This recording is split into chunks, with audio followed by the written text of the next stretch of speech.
video player itself between 0.5% to 5% of the time during digital video campaigns, and we typically are getting a 10 to 25% response rate on these surveys. So we can get very, very rich, unprecedented levels of data that inform who the audience is and what the brand lift is, and we can do this in real time. So literally the day after a campaign launches, let's say on television, we have very statistically significant brand lift data.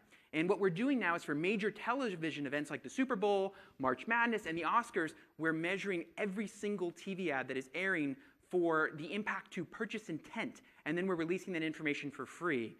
And we're talking about it, in the press and also providing it directly to a lot of our partners just as a courtesy. So if you see your brand represented here because you advertised during one of those events and you want more information, like let's say what we're presenting here but broken out by demographics or that kind of thing, feel free to hit me up after this and I'm more than happy to provide that extra information to you just as a courtesy.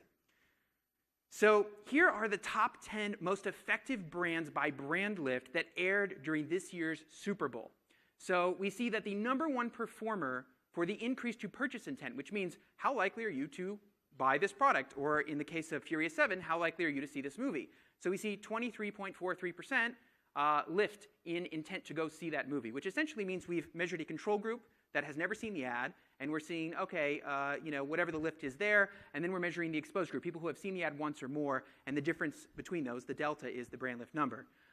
So very interesting movie trailer, #1. Then you've got Chevrolet in the #2 spot, Pitch Perfect 2, another movie, Ted 2, another movie, and then another movie, and Bud Light, and it continues on from there. So we actually measured every single one of the ads that ran during the Super Bowl. You can find that information on blog.extremereach.com if you want the full study, which is available for free. And this is very interesting when you start to look at this television event, but then let's say other television events that are very big and attract very large, very desirable audiences. So now we're looking at the Oscars from this year. So here's the top 10 most effective brands by brand lift, again, for driving purchase intent. So first of all, Disney's Inside Out, then the Samsung Galaxy Tab, American Express, Google, Diet Coke, so on and so forth.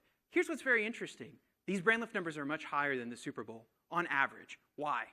Well, if you look at who the audiences are of these television events, one is a very broad audience, the Super Bowl, which attracts essentially everyone. And it doesn't even skew male. It's like female, male, very equally represented these days.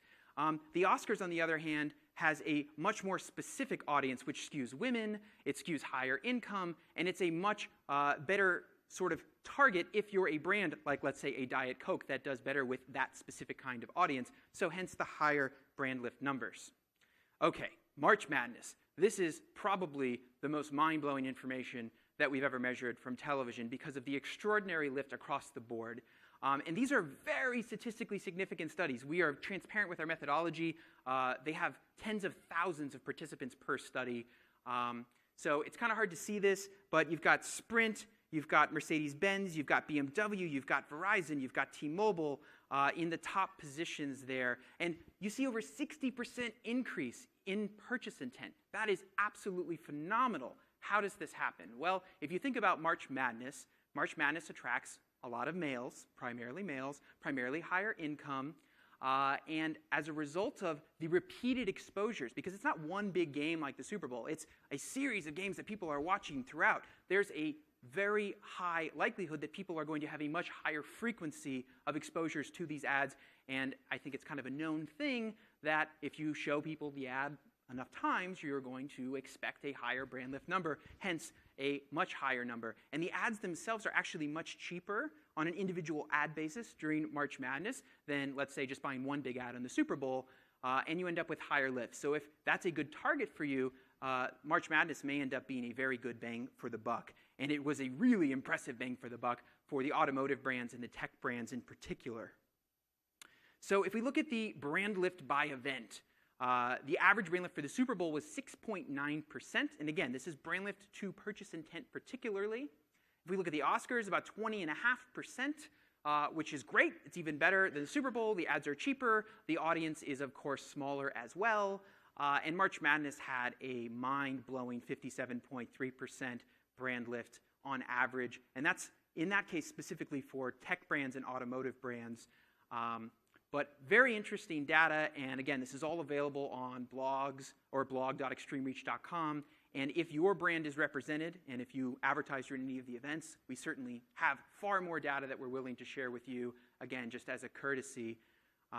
So I'd love to take any questions if you guys have any about the studies or about any of the data or insights from that.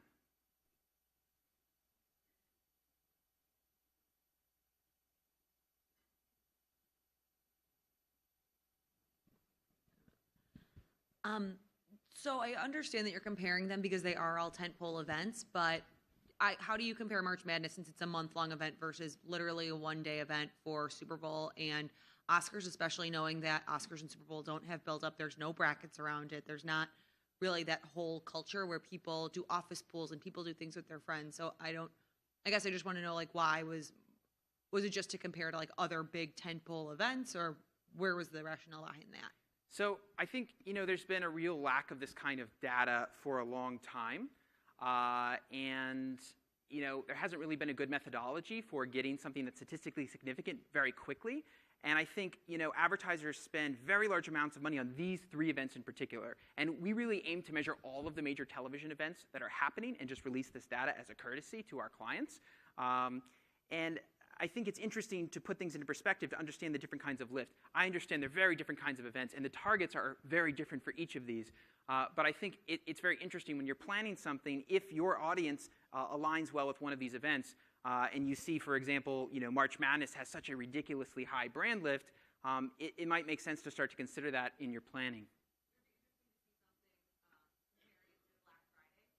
Oh, that's cool.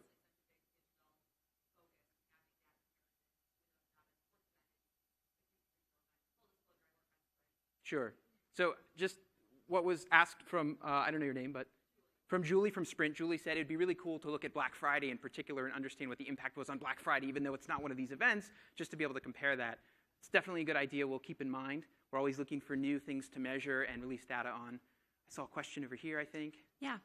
So as someone who watches March Madness and is kind of obsessed with it, one of the things I noticed was that there were a ton of financial services brands, right? But I didn't see them represented in the study at all, or in the results at all. So I was wondering if that was, what trends you saw by category in March Madness, and if it was about how you asked the question in terms of purchase intent, or if it was really that the financial services brands just didn't perform.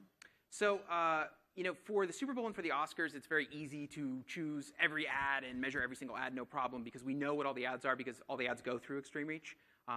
And same thing for the NCAA. The ads all go through us, so we know what ads are going to air where and when. The challenge with March Madness is there's a much larger volume of ads that run. So we weren't able to measure every single ad during March Madness, so we chose to focus on 2 categories, so automotive and the tech. And those just happened to be 2 that performed exceptionally. Those are the results within those 2 categories for March Madness, but the others are all-encompassing. Anybody else? All right. Well, thank you very much. And again, I want to remind you, blog.extremereach.com, you can get the full studies totally free of charge. And if you are using us for television, which most of you are, thank you very much. And if you haven't seen our digital product, you should find me and ask me about it because it is extraordinarily cool. Thank you so much. Have a really great rest of your conference.